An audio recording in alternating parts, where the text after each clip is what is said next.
Okay जी, बिस्मिल्लाहिर्रहमानिर्रहीम, इय्याका नअबुदु व इय्याका नस्तईन। तो गाइस अभी ना लेरेंजियल पैरालिसिस वाला चैप्टर और हमारा जो लास्ट एक चैप्टर रहता है ना, जिसके अंदर वो फॉरेन बॉडी वाले आते हैं, वो इसी के अंदर हम ना दोनों को इकट्ठा ही डिस्कस कर लेंगे, ताकि इन्हें तो देख लेते हैं, ठीक है। अब लेरेंक्स की पैरालिसिस क्यों होती है? देखो, पहले तो नर्व सप्लाई आप देख लो ना लेरेंक्स की, तो उसके बाद हम इसको डिस्कस करते हैं। देखो हमने फर्स्ट वीडियो में ना इसकी की सारी मसल, जॉइंट्स, कार्टिलेज लेरेंक्स की देखी है। जिसने वो वीडियो नहीं देखी वो पहले जाके वो वीडियो देखे, उसके बाद यहाँ पे आए। अच्छा, नर्व सप्लाई के अंदर वो कह रहे हैं हमारे पास लेरेंक्स की अ, एक होती है मोटर सप्लाई, ठीक है, और एक हमारे पास होती है सेंसरी सप्लाई, ठीक है। अब जो मोटर सप्लाई है ना, हमारे पास कह रहा है कि all muscle of the vocal card, जितने भी वोकल कार्ड के मसल है ना, ठीक है, जिसके अंदर हमारे पास कौन से तीन वोकल कार्ड के मसल थे? एबडक्टर्स थे, जो कि पोस्टीरियर क्रिकोरेटिनाइड था, फिर हमारे पास क्रिकोथायराइड थे, एडक्टर्स थे, और हमारे पास कुछ टेंसर्स थे, ये वाले, ठीक है। साथ में वो कह रहा है कि ये जो है ना सप्लाई करते हैं, इनको हमने सप्लाई करने होते हैं किससे? रिकोरेंट लेरेंजियल नर्व के जरिए। एक्सेप्ट एक्सेप्ट सवाए एक मसल को छोड़ के। वो कौन सा मसल है? वो हमारे पास है सीटी, क्रिकोथायराइड, ठीक है, जो कि टेंसर के अंदर आई थिंक आता था सीटी बजाने के लिए, मुझे याद आ रहा है। तो क्रिकोथायराइड जो मसल है ना, उसको छोड़ के बाकी सबको रिकोरेंट लेरेंजियल, आर एल एन लेन, ठीक है, जो भी है यार, रिकरेंट लेरेंजियल नर्व जो है ना वो सप्लाई करती है, एनीवेज यार। अच्छा, अस्तगफुरुल्लाह। अब सेंसरी के अंदर हमारे पास क्या होता है? अबव दी वोकल कार्ड और बिलो दी वोकल कार्ड हमारे पास जो होते हैं, ये हमारे पास है वोकल कार्ड। इससे ऊपर जितने भी लेरेंक्स के मसल है ना, अबव, ठीक है, जो वोकल कार्ड है, इसको हमें कौन सप्लाई करेगा? इसको हमारे पास करता है internal laryngeal nerve. Internal laryngeal nerve यहाँ पे था रिकरेंट मोटर के लिए, ठीक है, जबकि यहाँ पे इंटरनल लेरेंजियल नर्व और बिलो दी है ना, जो वोकल कार्ड ये वाला, बिलो वोकल कार्ड, उनको अब यहाँ पे करेंगे कौन से? रिकोरेंट लेरेंजियल नर्व। अब रिकोरेंट का दो काम हो गया, मोटर सप्लाई भी, सेंसरी भी, लेकिन सेंसरी जो है ना वो बिलो वोकल कार्ड करता है, अबव इंटरनल लेरेंजियल, और यहाँ पे मोटर में सिर्फ क्रिकोसाइराइड सीटी को छोड़ के बाकी सबको ये करेगा। ये इसको कॉन्सेप्ट को इजी कर लो, क्योंकि ये आपको एमसीक्यू में हमेशा तंग करेगा वरना। अच्छा, लेफ्ट रिकोरेंट क्या है कि हमारे पास मच मोर है which make more prone to paralysis. जो क्या है हमारे पास जो लेफ्ट रिकोरेंट लेरेंजियल नर्व है ना, लेफ्ट साइड वाली, जो खब्बे है, जो जिस तरह मैं लेफ्ट ही हूँ, तो लेफ्ट रिकोरेंट वो कह रहा है इसके लंबे हाथ हैं, मतलब कि ये लॉन्गर एक नर्व है। अगर इसकी इंजरी, फिर हमारे पास सबसे ज़्यादा जो ज़्यादा लंबी तार होगी वही ज़्यादा कटेगी ना, ठीक है। तो इसकी जो है ना वो कह रहा है ज़्यादा पैरालिसिस हो सकती है। अब काजिज क्या है, क्यों हुई है पैरालिसिस, इसको हम थोड़ा सा देख लेते हैं। तो काजिज के अंदर वो कह रहा है हमारे पास यहाँ पे लिख देते हैं ताकि हमारे पास ईजी हो जाए।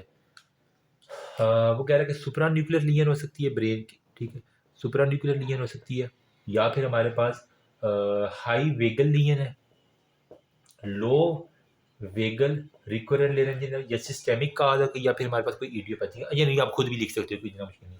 अब रिकोरेंट लेरेंजियल नर्व की जो है ना पैरालिसिस, रिकोरेंट लेरेंजियल नर्व की पैरालिसिस बहुत इंपॉर्टेंट है। राइट साइड पे अलहदा है, ठीक है, और हमारे पास जो है ना लेफ्ट साइड पे वो अलहदा उसने लिखी हुई। तो मैं इसको ना जरा मिटा के अलहदा से लिख देता हूँ, किधर गया मेरा डस्टर, यहाँ पे, ठीक है। इसको अब होपफुली आपको आ गया ना, ठीक है। तो वो कह रहा है कि हमारे पास जो रिकोरेंट लेरेंजियल नर्व है ना, वो राइट साइड पे भी है और लेफ्ट साइड पे भी। तो लेफ्ट साइड वाली ज़्यादा इंजरी होती थी, हमने कहा, क्योंकि लेफ्ट वाले के मेरे हाथ से याद कर लो कि वो लंबी है। राइट में वो कह रहा है कि हमारे पास होता है नेक ट्रॉमा हो गया, गर्दन के ऊपर कोई बिनाइन या मेलिग्नेंट लीजन हमारे पास आ जाती है, कोई हमारे पास सर्वाइकल एसोफेगस जो है ना उसका हमारे नोड जो है ना उनका हमारे पास कार्सिनोमा आ जाता, उसने थायराइड सर्जरी करवाई हुई है, ठीक है। एनोरिज्म है सब क्लेवियन आर्टरी का, क्योंकि वहाँ से जा रही होती ना सब क्लेवियन आर्टरी, तो वो उसका एनोरिज्म हो सकता है। या फिर कार्सिनोमा होता है एपेक्स ऑफ द लंग्स का कार्सिनोमा, ये होगा। या फिर हमारे पास वो कह रहा है कि टीबी होगी, ठीक है, ट्यूबरकुलोसिस में हमारे पास सर्वाइकल ब्रेन में, या फिर इडियोपैथिक का है। जबकि लेफ्ट साइड पे वो कह रहा है कि नेक का हो सकता है, मेडिएस्टम का हो सकता है, ये दोनों का हो सकता है, ठीक है। नेक का ट्रॉमा क्योंकि ये लंबी है, मेडिएस्टिनम का ट्रॉमा हो सकता है, या फिर दोनों का हो सकता है, बोथ। ठीक है। नेक के बिल्कुल नीचे रीजन जो है ना मेडिएस्टिनम होता है, जिसे अपर, मिडल और लोअर, फिर अपर और लोअर, लोअर में फिर एंटीरियर, मिडल और पोस्टीरियर मेडिएस्टिनम होता है। ये आपने एनाटॉमी के अंदर थॉरैक्स वाली में पढ़ा होगा। नेक के अंदर वही है, एक्सीडेंटल ट्रोमा, ठीक है, तो कोई थायराइड सर्जरी, ठीक है, थायराइड डिजीज़ है कोई, उसको कोई कार्सिनोमा है सर्वाइकल, कहीं सर्वाइकल लिम्फेडेनोपैथी, इसकी को उठा के कॉपी पेस्ट इधर मार देना नेक के अंदर। मेडिएसिना में क्या होगा, अब लंग्स के ऊपर पहुंच जाओ, ब्रोंको जेनिक कार्सिनोमा, या फिर कार्सिनोमा जो है ना वो थोरेसिक एसोफेगस का, ठीक है। एसोफेगस के तीन पार्ट, थोरेसिक था, फिर हमारे पास लंबर था, और नहीं लंबर नहीं था, सर्वाइकल था और थोरेसिक था। तो जो थोरेसिक पार्ट है ना उसकी हमारे पास कुछ ना कुछ मसला है, कार्सिनोमा है, या फिर अयोटिक एनोरिज्म हो सकता है, या फिर हमारे पास इन लार्ज लेफ्ट एयोरिकल हो सकता है, कान के, कान का जो एयोरिकल है ना पिन्ना, और वो एयोरिकल वो सारी का सारा। फिर इंट्राथोरेसिक कोई सर्जरी उसने करवाई हुई है ये। बोथ में हमारे पास क्या होगा, कोई थायराइड सर्जरी है, कार्सिनोमा है थायराइड ग्लैंड का, मतलब आपने गले के ऊपर रहना है ज़्यादा ज़्यादा, ठीक है। फिर एसोफेगस का जो सर्वाइकल एसोफेगस है ना उसका कार्सिनोमा, ऊपर वाला एसोफेगस उसका, फिर सर्वाइकल लिम्फेडिनोपैथी हो सकती है, ये सारे के सारे। अब वो कह रहा है कि बुक्कल कार्ड जो है ना, इसकी अब थोड़ी सी जो लेरेंक्स है ना उसके बारे में थोड़ा सा जान लो। वो कह रहा है ये यूनिलैटरल भी हमारे पास पैरालिसिस हो सकती है, या हमारे पास बाईलैटरल भी हो सकती है। दोनों के काजेज जो है ना हमारे पास डिफरेंट डिफरेंट है थोड़े से, ठीक है। अब यहाँ पे देखो, यहाँ पे तो हमारे पास यूनिलैटरल, और ये हमारे पास होती है बाईलैटरल, ठीक है। यूनिलैटरल में वो कह रहा है कि हमारे पास जो है ना वोकल कार्ड एज्यूम मीडियम, कह रहा है कि वो हमारे पास, हमें पता है कि वोकल कार्ड जो है ना वो जो लेरेंजियल नर्व की पैरालिसिस है ना, ठीक है, लेरेंजियल नर्व पैरालिसिस वो यूनिलैटरल भी बाईलैटरल भी हो सकती है। अब वो कह रहे हैं बुक्कल कार्ड की नॉर्मली पोजीशन मीडियन होती है या बिल्कुल पैरामीडियन, मतलब मीडियन के बिल्कुल साथ जो है ना पैरामीडियन पोजीशन होती है। अब वो कह रहे हैं कि यहाँ पे जो है ना हमारे पास दो लॉ है, एक है हमारे पास सैमसन्स लॉ, सैमसन्स लॉ, और एक हमारे पास होती है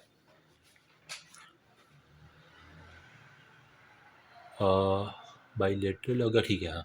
एक हमारे पास होता है सैमसन लॉ, और एक हमारे पास होता है वैगनर्स या ग्रॉसमैन हाइपोथेसिस, ठीक है। वैगनर्स एंड ग्रॉसमैन, ये आई थिंक कोई साइंटिस्ट हैं, उनकी हाइपोथेसिस है। इसके अंदर वो कह रहा है कि हमारे पास सैमसन्स लॉ के अंदर all progressive organic ligand abductor fibre are more newer and susceptible than the first to be paralyse, ठीक है।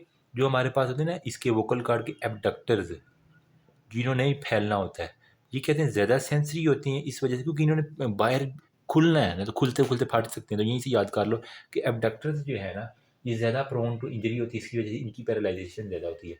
जबकि ये जो वैगनर्स और ग्रॉसमैन थ्योरी है ना, ये कहते हैं कि क्रिकोथायराइड जो मसल है ना वो रिसीव करते हैं सारी की सारी इंफॉर्मेशन। हमने कहा था कि सबको रिकोलरेंट लेरेंजियल नर्व करती है एक्सेप्ट सीटी मसल क्रिकोथायराइड को। इसको कौन सी नर्व सप्लाई करती है, इसको सुपीरियर लेरेंजियल नर्व सप्लाई करती है, ठीक है। तो इसी वजह से वो कह रहा है कि ये keep the cord vocal cord in paramedian position, इनकी वजह से हमारे पास जो वोकल कॉर्ड है वो पैरामीडियन पोजीशन के अंदर रहेंगे, और due to its adductor function. वजह क्या है, एडक्टर फंक्शन की वजह से हमारे पास ये पैरा, मतलब ये पोजीशन को बताता है और ये इंजरी को बता देता है, इन सिंपल वर्ड। मुझे तो यही समझ आई है। क्लिनिकल फीचर में वो कह रहा है कि वो ऐसे पेशेंट को जो आवाज़ में चेंजेस आएंगी, ठीक है, और लेकिन उसको सांस लेने में एयर वे में कोई प्रॉब्लम नहीं है, सिर्फ चेंजेस इन वॉइस होती है। ट्रीटमेंट क्या है, कोई ट्रीटमेंट नहीं रिक्वायर। या फिर वो कह रहा है अगर ज़्यादा मसला है तो लेरेंजियोप्लास्टी टाइप 1 कर लेते हैं, या लेरेंजियो जिसके अंदर ना हमारे पास कोई भी कंपनसेशन नहीं ली जाती, या फिर लेरेंजियोप्लास्टी टाइप 1 इसकी दूसरी टाइप है जिसके अंदर हमने ना एरेटिनाइड की एडक्शन करा दी, या फिर हमारे पास टेफ्लॉन का इंजेक्शन साथ में लगा देना, तो आपके पास मसला हल है ये, ठीक है। यूनिलेटरल के बारे में। ये बाईलेटरल में वो कह रहा है कि हमारे पास कोई भी न्यूराइटिस या सर्जिकल ट्रोमा हो सकता है, जैसे कि उसने कोई थायराइडेक्टमी करवाई है, थायराइड ग्लैंड को रिमूव करवाया, ठीक है। तो कोई भी सर्जिकल ट्रोमा की वजह से दोनों जो है ना वो आपके पास लेरेंजियल नर्व जो है ना वो। अब इसके अंदर वो कह रहा है कि वोकल कार्ड की पोजीशन तब्दील हो जाएगी, नॉर्मली जो है ना पोजीशन मीडियन या पैरामीडियन पोजीशन होती है। तो क्लिनिकल फीचर में जो है ना अगर दोनों तरफ की पैरालिसिस हो चुकी है तो हमारे पास क्या होगा, एयर वे में मसला होगा, डिस्निया होगा, लेकिन आवाज़ इसमें फिर भी ना कुछ ठीक रह जाएगी। तो ट्रीटमेंट क्या है, अगर सांस लेने में ज़्यादा मसला है तो आपने ट्रेकियोस्टमी कर देनी है। ऑपरेशन में हमारे पास वो कह रहा है कि 4 तरह के जो है ना वो हमारे पास ऑपरेशन होते हैं। एक हमारे पास होता है ट्रांसवर्स कोरोकॉर्डेक्टमी, ठीक है, ट्रांसवर्स कॉर्डेक्टमी, या फिर वो कह रहा है पार्शियल एरेटिनाइडेक्टमी, या फिर री इनर्वेशन प्रोसीजर एक होता है, और नंबर लास्ट में हमारे पास थायरोप्लास्टी 2 होता है। ये सारी आपकी वो चैप्टर के अंदर लिखी हुई है, ठीक है। थायरोप्लास्टी 2 होता है। तो बस ये आम सी है, मतलब ये आप खुद भी लिख सकती हैं, कोई इतना मसला नहीं है। ये चैप्टर इतना इंपॉर्टेंट नहीं है, फिर भी मैं पढ़ा रहा हूँ, पता नहीं क्यों। अच्छा, फिर हमारे पास वो कह रहा है कि paralysis of the superior laryngeal nerve, जो कि हमारे पास किसको सप्लाई करती थी। ये तो थी हमारे पास लेफ्ट रिकोरेंट लेरेंजियल नर्व के बारे में। अब है सुपीरियर लेरेंजियल नर्व की जब पैरालिसिस होगी ना, वो कह रहा है हमारे पास जो है ना वो यूनिलेटरल भी हो सकती है, ठीक है, और हमारे पास वो बाईलेटरल भी हो सकती है। सेम वैसे यूनिलेटरल में जो है ना वो आइसोलेशन, ये पैरालिसिस किसका है, क्रिकोथायराइड मसल का पैरालिसिस होगा, ठीक है। इसमें आवाज़ क्या होगी, पिच जो है ना वो कैन नॉट बी रेज्ड, आवाज़ की पिच जो है वो रेज नहीं कर पाएगा, और जो कार्ड हैं वो शॉर्टन हो जाएंगे हमारे पास। फ्लैपिंग जो है ना वो हमारे पास पैरालाइज कार्ड मतलब वो फड़फड़ाने लग जाएंगे। साथ में इलेक्ट्रोमायोग्राफी भी हो जाएगी। बाकी बाईलेटरल में कह रहा है कि क्रिकोथायराइड मसल दोनों साइड की, यहाँ पे एक साइड का क्रिकोथायराइड पैरालाइज है, यहाँ पे दोनों साइडों के क्रिकोथायराइड पैरालिसिस होंगे। वजह क्या है, कोई ट्रोमा है, कोई सर्वाइकल नोड के ऊपर प्रेशर है, या फिर हमारे पास कोई क्लिनिकल फीचर में मोस्टली जो है ना वो फूड या फिर फेरेंजियल सिक्रीशन जो है ना वो हमारे पास कह रहा है वो लंग्स के अंदर चली जाती है, जिसकी वजह से हमारे पास वो कफिंग होती है और हमारे पास चोकिंग की कंडीशन हमारे पास आ जाती है, ठीक है। अगर हमने कह रहा है कि ट्रीटमेंट में हमने कहा कि तो इसको स्पॉन्टेनियसली रिकवर करना होता है अगर न्यूराइटिस की वजह से हो, वरना वो कह रहा है रिपीटेड ट्रेक्योस्टमी भी कर सकती हैं, ग्लोटोपैक्सी भी कर सकती हैं, एपिग्लोटोपैक्सी, बस यही बच्ची वाली बात है। फिर कंबाइंड अगर इंजरी हो जाए, पहले हमने कहा रिकोरेंट लेरेंजियल नर्व की यूनिलेटरल बाईलेटरल, फिर हमने सुपीरियर लेरेंजियल नर्व की यूनिलेटरल और बाईलेटरल देख ली है। उसके अंदर बस आपने मसल को पकड़ लेना है, उसी को आगे पीछे करते रहना और काम हो जाएगा। कंबाइंड पैरालिसिस में मतलब हमारे पास क्या होगा, अगर सुपीरियर लेरेंजियल नर्व और रिकोरेंट लेरेंजियल नर्व जो है ना वो अगर यूनिलेटरल एक साइड की दोनों हो जाए, ये दोनों साइडों की दोनों हमारे पास डैमेज हो जाए, कुछ कंडीशन ऐसी भी होती हैं। यूनिलेटरल में क्या होगा, all of the muscle of larynx जो है ना of the one side except inter arytenoid, ठीक है, इंटर एरेटिनाइड, इसको छोड़ के बाकी सारे मसल जो है ना वो कह रहा है हमारे पास पैरालाइज हो जाएगी। क्यों, इंटर एरेटिनाइड को अपोजिट साइड से सप्लाई आती है, बस ये एक याद रख लेना, इंटर एरेटिनाइड को छोड़ के बाकी सबको ना पैरालिसिस आपने करवा देनी। अच्छा, इटियोलॉजी की, अगर किसी ने थायराइड सर्जरी करवाई है एक साइड पे, उसके कट लग गया तो वह गया, या कोई लेजन होगी, तो वन साइड में हमारे पास कह रहा है कैडावेरिक पोजीशन हो जाएगी, मतलब वो लेरिंक्स ऊपर की तरफ आ जाएगा कैडावेरिक पोजीशन के अंदर। फिर हार्नेस ऑफ वॉइस साथ में लगा देनी है आपने। ट्रीटमेंट क्या है, स्पीच थेरापी है, साथ में आपने इंजेक्शन जो है ना वो टेफ्लॉन पेस्ट का, या फिर आपने थायरोप्लास्टी टाइप 1 कर देनी है, तो आपके पास थायरोप्लास्टी टाइप 1 आपने कर देनी है। अगर बाईलेटरल दोनों साइडों को रिकोरेंट भी और हमारे पास सुपीरियर लेरेंजियल नर्व ये भी डैमेज होगी, ये कंडीशन रेयर है, तो दोनों साइडों के हमारे पास पैरालाइज हो जाएगी, तो हमारे पास वो बंदा बोल ही नहीं सकेगा, एफोनिया की कंडीशन होगी, एस्पायरेशन होगी, कफ नहीं कर सकेगा, वो इनएबिलिटी टू कफ, और वो ब्रोंको नमूनिया के साथ हमारे पास आएगा, ठीक है।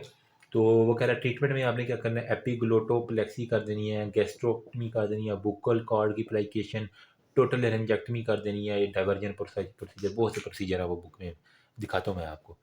अच्छा, फिर है कंजेनिटल बुक्कल कॉर्ड पैरालिसिस, मतलब बचपन से ही जो है ना वो हमारे पास कंजेनिटल बुक्कल कॉर्ड की पैरालिसिस में कह रहा है कि बर्स्ट ट्रोमा हो सकता है, दाई ने कहना वो फोर्स है मारा और वहाँ पे लग गया। फिर कंजेनिटल एनॉमली कोई हो सकती है, ये इसमें लिखा हुआ है आर्नाल्ड चेरी सिंड्रोम, अगर किसी को हो आर्नाल्ड चेरी सिंड्रोम, उसके अंदर भी, या फिर इंट्रा सेरिब्रल हेमरेज हो किसी को, इंट्रा सेरिब्रल हेमरेज हो तो इसके अंदर भी होता है। फिर हमारे पास है उसने फोनो सर्जरी का बस एक लिखा हुआ है, उसके बाद हम बुक के ऊपर आते हैं। फोनो सर्जरी का उसने किया हुआ, फोनो सर्जरी में क्या होता है, ये सर्जरी के अंदर ना हमने ना बिनाइन और मलिग्नेंट ट्यूमर इन दोनों को हमने रिमूव करना होता है, ठीक है। फिर इंजेक्शन हमने डालना होता है टेफ्लॉन पेस्ट का, थायरोप्लास्टी करनी है, साथ में वो कह रहे हैं अब हमारे पास जो है ना वो 4 तरह के जो है ना हमारे पास प्रोसीजर है। एक हमारे पास है टाइप 1, जिसके अंदर हमने मीडियल डिस्प्लेसमेंट करनी होती है। टाइप 2 में हमारे पास लेटरल डिस्प्लेसमेंट करनी होती है। टाइप 3 में हमारे पास मतलब वोकल कार्ड की बता रहा हूँ ना, मीडियल डिस्प्लेसमेंट वोकल कार्ड की, लेटरल डिस्प्लेसमेंट वोकल कार्ड की, टाइप 3 के अंदर वगैरह हमारे पास जो है ना शॉर्टन करना होता है वोकल कार्ड को, और टाइप 4 के अंदर हमने करना होता है लेंथन करना होता है वोकल कार्ड को, थोड़ा सा खींच देना होता है, लंबा करना होता है। बस ये हमारे पास है। तो इसके अंदर से जहाँ 2005 में एक क्वेश्चन आया था, काज आप left recurrent laryngeal nerve palsy, how will you confirm this case. तो आपने वो जब रिकोरेंट लेरेंजियल नर्व की है ना, तो उसके अंदर क्या आएगा, सारे आपने ख़त्म करवा देने एक्सेप्ट क्रिकोथायराइड को छोड़ के, तो बस आपके पास काम हो जाएगा सारे का सारा। ठीक है, तो that's all about this chapter. Blood supply motor sensory का बता दिया, रिकोरेंट लेरेंजियल नर्व, ठीक है, काज ये, बाकी यहाँ से इसका देख लेना कहाँ कहाँ पे इंजरी हो सकती है। वेगस नर्व यहाँ पे आ रही है, लेफ्ट रिकोरेंट लेरेंजियल नर्व। अच्छा, कभी कभार ना इसका बनाने के लिए भी आ जाता है, इसको थोड़ा सा देख लेना। यहाँ से ऊपर से सुपीरियर गैंग्लियन वेगस का, जुगुलर फोरामेन से वेगस नर्व आई, यहाँ पे सुपीरियर लेरेंजियल नर्व ये आ रही है, ठीक, ये वेगस है, ये सुपीरियर लेरेंजियल नर्व है। सुपीरियर लेरेंजियल नर्व देखो इंटरनल ब्रांच, एक्सटर्नल ब्रांच, फिर हमारे पास ये देखो इधर से हमारे पास वेगस नर्व है। लेफ्ट साइड भी मैंने कहा था कि हमारे पास ज़्यादा लंबी होती है, ठीक है, तो ये इसकी राइट साइड होगी, ये लेफ्ट साइड, तो लेफ्ट साइड वाली ये ज़्यादा लंबी है, ठीक है। तो बाकी ये देख लो इंट्राक्रेनियल स्कल बोन नेक के ऊपर कहा था कंबाइंड पैरालिसिस, ठीक है। बाकी ये मीडियन पैरामीडियन इंटरमीडिएट पोजीशन आपको बताई हुई है, किस किस की पॉलिसी होती है, इसको देख लेना। बाकी नेक ट्रोमा है, फिर हमारे पास हाँ ये cause of the recurrent laryngeal neck paralysis low vagal trunk और रिकरेंट निरंजन में राइट साइड पे जो है ना वो हमारे पास नेक ट्रोमा बिनाइन या मेलिग्नेंट हो गया, फिर एनोरिज्म हो गया सब क्लेमन का, और ये ट्यूबरकुलोसिस। लेफ्ट साइड पे भी नेक है, एक्सीडेंटल ट्रोमा बच्चों वाली, दोनों में कब होगा, जब थायराइड सर्जरी होगी, मैंने बता दी है आपको ऑलरेडी। यूनिलेटरल है, बाइलेटरल सुपीरियर लेरेंजियल नर्व की, यहाँ था हमारे पास बाइलेटरल एब्डक्टर पैरालिसिस, यूनिलेटरल था बाइलेटरल, अब यह सुपीरियर लेरेंजियल नर्व की पैरालिसिस है। फिर हमारे पास यहाँ पे कंप्लीट पैरालिसिस है, यूनिलेटरल, बाइलेटरल, और फोनो सर्जरी में हमारे पास क्या करना है, बिनाइन और मेलिग्नेंट लीजन को खत्म करना है। मीडियल डिस्प्लेसमेंट टाइप 1 करना है, लेटरल में टाइप 2 में लेटरल डिस्प्लेसमेंट, टाइप 3 में शॉर्टन करना है, और टाइप 4 में हमने उसको टाइट करके लेंथन करना होता है। बस इतनी सी बात है। तो बाकी लेरेंजियल इन रीनर्वेशन प्रोसीजर होते हैं कुछ, वो देख लेना। That's all about this chapter. Hopefully कुछ ना कुछ आइडिया हो गया होगा। अभी हमारा लास्ट एक चैप्टर रहता है जिसको हमने कहा हुआ कि ये हमारे पास है कि फॉरेन बॉडी के बारे में है, ठीक है। तो इसको नेक्स्ट वीडियो में डिस्कस करते हैं। थैंक यू, अल्लाह हाफिज़।